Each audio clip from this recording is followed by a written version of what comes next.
జై శ్రీరామ్ అందరికీ నమస్కారం వెల్కమ్ టు న్యూస్ అఖండ నేను మీ కస్తూరి శ్రీధర్ మిత్రులారా మన దేశాన్ని దశాబ్దాల పాటు పరిపాలించినటువంటి కాంగ్రెస్ పార్టీ ఎంత దుర్మార్గమైందో కాంగ్రెస్ పార్టీలో ఉన్నటువంటి కొంతమంది నాయకులు వాళ్ళు ఎంత దారుణంగా ప్రవర్తించినారో ఈ న్యూస్ ద్వారా మీకు చెప్పే ప్రయత్నం చేస్తా చెప్పాలంటే అసలు ఇలాంటి పార్టీ మన దేశంలో ఇంకా ఉండదంటే మన చేతగాంతనమే వాళ్ళు ఒకవైపు మన దేశానికి మన సనాతన ధర్మానికి ఎంత ద్రోహం చేసినప్పటికీ ఇంకా వాళ్ళని ఆదరించేవాళ్ళు అభిమానించేవాళ్ళు వాళ్ళకు ఓట్లేసేవాళ్ళు వాళ్ళను ఉభయ సభలకు పంపించేవాళ్ళు ఉన్నారంటే ఇంతకంటే దరిద్రం ఇంతకంటే దౌర్భాగ్యం ఇంతకంటే గతిమాలితనం అయితే ఇంకొకటి లేదు. సరే న్యూస్ చూడండి.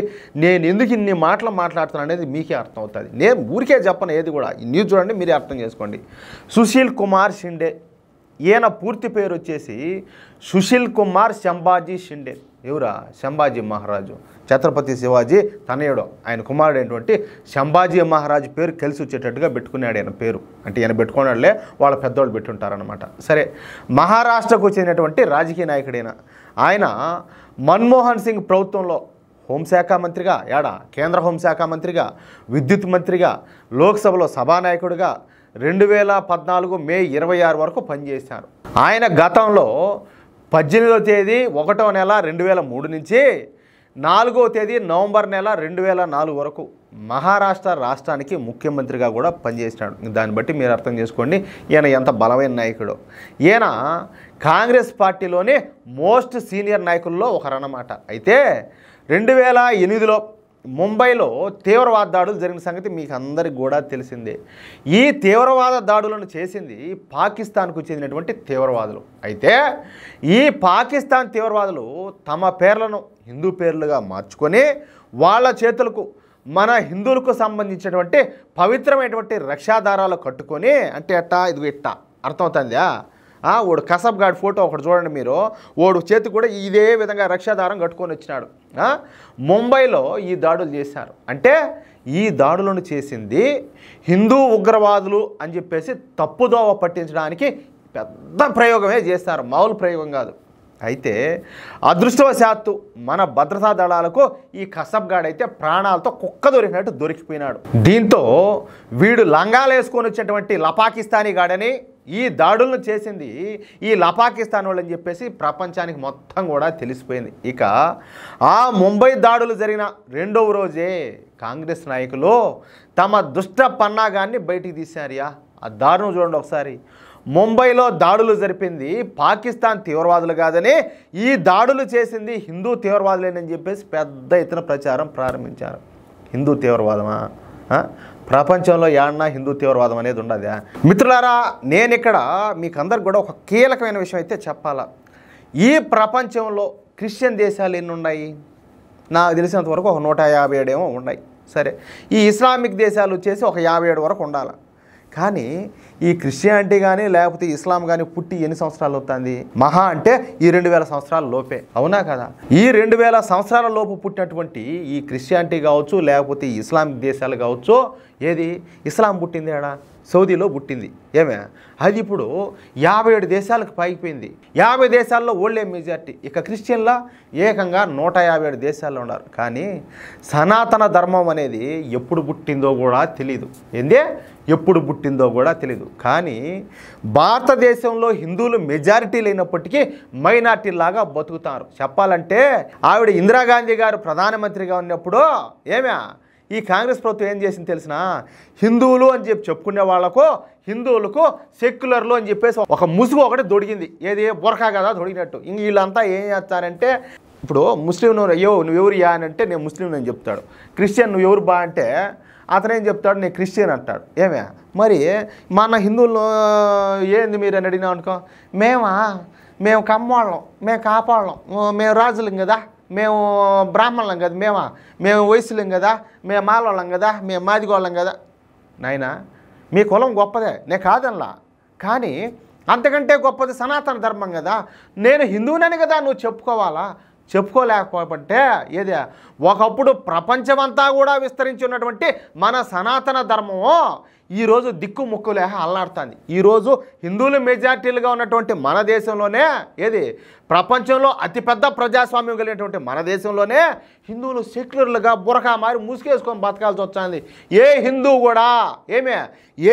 కూడా కనీసం గొంతెత్తి గర్వంగా నేను హిందువును అని చెప్పుకునే పరిస్థితులు లేకుండా పోయినాయి. ఎవడైనా నేను హిందువుని అని చెప్పిన అనుకో, రేయ్ వాడు మతపిచ్చి అడిగినోడు, వాడు మత శాంతస్వాదోడు, వాడు భలే మతపిచ్చేవాడుకో, చిన్న మతపిచ్చి కాదు అంటే, ఒక ముస్లిం నేను ముస్లిం అని చెప్పుకుంటే తప్పులే, ఒక క్రిస్టియన్ నేను క్రిస్టియన్ అని చెప్పుకుంటే తప్పులే, ఒక సిక్ నేను సిక్ అని చెప్పుకుంటే తప్పులే, ఒక హిందువు నేను హిందువుని అని చెప్పుకుంటే ఆయన మత ఛాందస్వాది అయిపోయినాడా?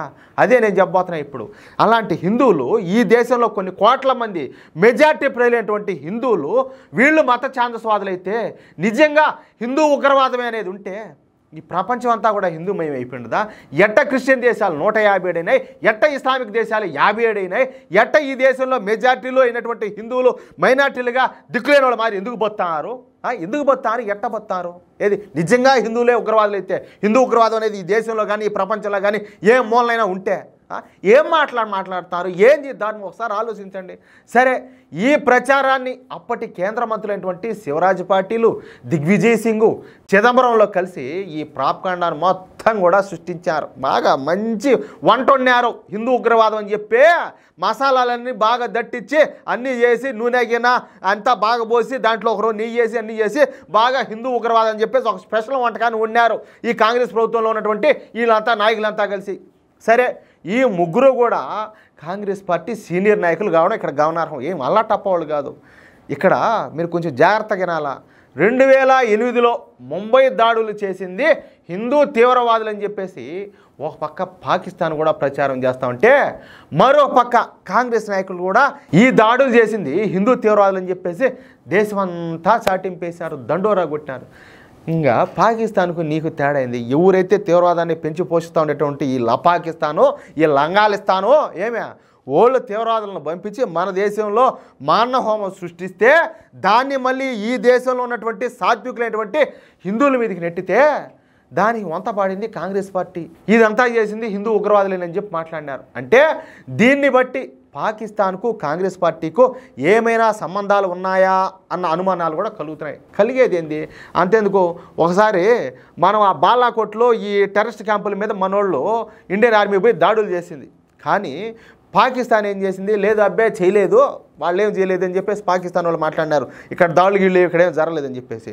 అందుకు ఈ కాంగ్రెస్ పార్టీ కావచ్చు, దాని మిత్రపక్షాలు కావచ్చు, వీళ్ళు ఏం చేశారు తెలిసిన? అబ్బాయి ఆడ దాడులు చేయలా, ఏం చేయలా, ఏమైనా దాడులు చేసి ఉంటే సాక్ష్యాలు చూపిమన్నారు. ఏది పాకిస్తాన్ వాళ్ళు ఎట్ట మాట్లాడినారో వీళ్ళు అట్నే మాట్లాడినారు. అప్పటికి వీళ్ళ పేరైతే నిజం చేసుకున్నారు, కాంగ్రెస్ పార్టీ అని చెప్పేసి ఆ పేరునైతే వీళ్ళు ప్రూవ్ చేసుకున్నారు. నిజంగానే మేము కాంగ్రెస్ పార్టీ నేను అని.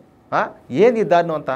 మీరు కూడా ఇదే ఉంటారు, నేను పాకిస్తాన్ను ప్రేమిస్తాను, మీరు పాకిస్తాన్ను మీరు వ్యతిరేకిస్తే నేను ఎందుకు వ్యతిరేకించాలా అనే వాళ్ళు కూడా ఏడున్నారు.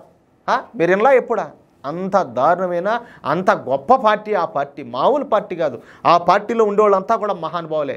మన దరిద్రం కొద్దీ మనకు తెలివి లేక, ఈడ గుజ్జు లేక, ఈడ బుద్ధి లేక ఇటు ఆ పార్టీ ఇంకా దశాబ్దాల పాటు ఈ దేశంలో ఉండదు. కానీ లేకపోతే ఆ పార్టీకి అసలు మనుగడ అనేది ఉండేదా అంటాలే. సరే, ఈ ముంబై దాడులు జరిగిన సమయంలో కేంద్రంలో అధికారంలో ఉన్నటువంటి కాంగ్రెస్ ప్రభుత్వంలో ఇప్పుడు మనం చెప్పుకోబోయేటటువంటి ఈ సుశీల్ కుమార్ షిండే గారు ఉన్నారు.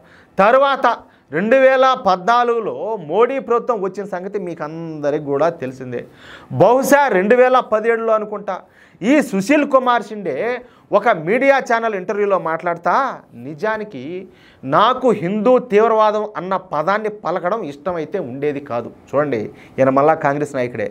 కానీ అప్పట్లో మా పైన హిందూ తీవ్రవాదం అనే పదాన్ని పలకమని చెప్పేసి మా పైన పదే కొంతమంది అయితే ఒత్తిడి తెచ్చారు. అందుకే లేని హిందూ తీవ్రవాదం చెప్పేసి చెప్పాల్సి వచ్చిందని చెప్పి పేర్కొన్నాడు.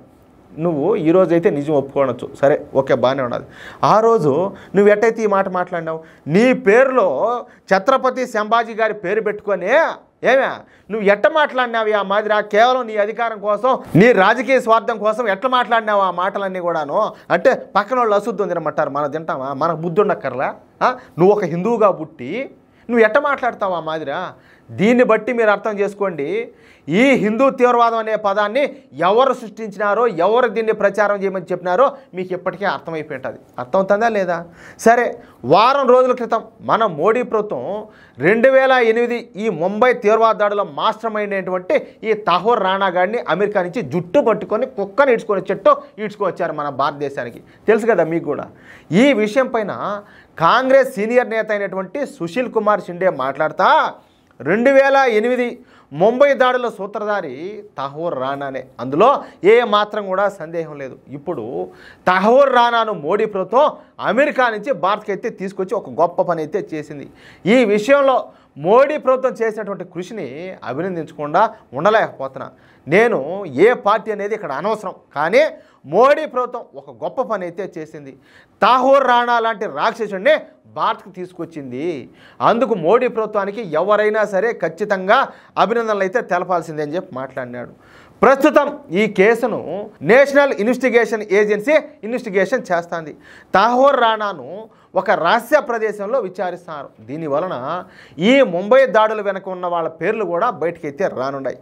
వారికి కూడా తప్పనిసరిగా శిక్షలు అయితే పడి తీరాల్సిందే. 2008 ముంబై దాడుల్లో చనిపోయినటువంటి అమాయకపు భారతీయులకు అందరికి కూడా న్యాయం జరగాల్సిందే. మోడీ ప్రభుత్వంలో నిందితులకు ఖచ్చితంగా శిక్ష పడి తీరుతుందని చెప్పేసి నేను భావిస్తున్నాను అంటూ కాంగ్రెస్ పార్టీలో ఉన్నటువంటి సీనియర్ నాయకుడైన సుశీల్ కుమార్ షిండే కీలక వ్యాఖ్యలు చేశారు. తాను కాంగ్రెస్ పార్టీ సీనియర్ నాయకుడు అయి ఉండి కూడా తమ పార్టీకి విరుద్ధంగా ఇన్నాళ్లకు ఒక హిందువుగా, ఒక బాధ్యత కలిగినటువంటి హిందువుగా ఇటువంటి స్టేట్మెంట్ ఇవ్వడం గొప్ప విషయం అన్నమాట. తప్పు చేసి ఉండొచ్చు, తప్పు తెలుసుకున్నాడు, ఈరోజు ఓపెన్ అయిపోయినాడు. అది విషయం అయితే ఎట్లా న్యూసా మిత్రులారా? ఈ న్యూస్ తప్పకుండా మీకు నచ్చుంటుందని నేను అనుకుంటున్నాను. ఈ న్యూస్ కనుక మీకు నచ్చినట్లయితే ఈ న్యూస్ను తప్పనిసరిగా నలుగురికి షేర్ చేయండి. అదేవిధంగా ప్రతి ఒక్కరు కూడా ఈ వీడియోకి సంబంధించి మీ యొక్క అమూల్యమైన అభిప్రాయాలను తప్పనిసరిగా కామెంట్ చేయండి. అలాగే ఇంతవరకు మీరు కనుక మన ఛానల్ని సబ్స్క్రైబ్ చేసుకున్నట్లయితే ప్రతి ఒక్కరు కూడా మన ఛానల్ సబ్స్క్రైబ్ చేసుకోండి, సపోర్ట్ చేయండి ప్లీజ్. జై శ్రీరామ్.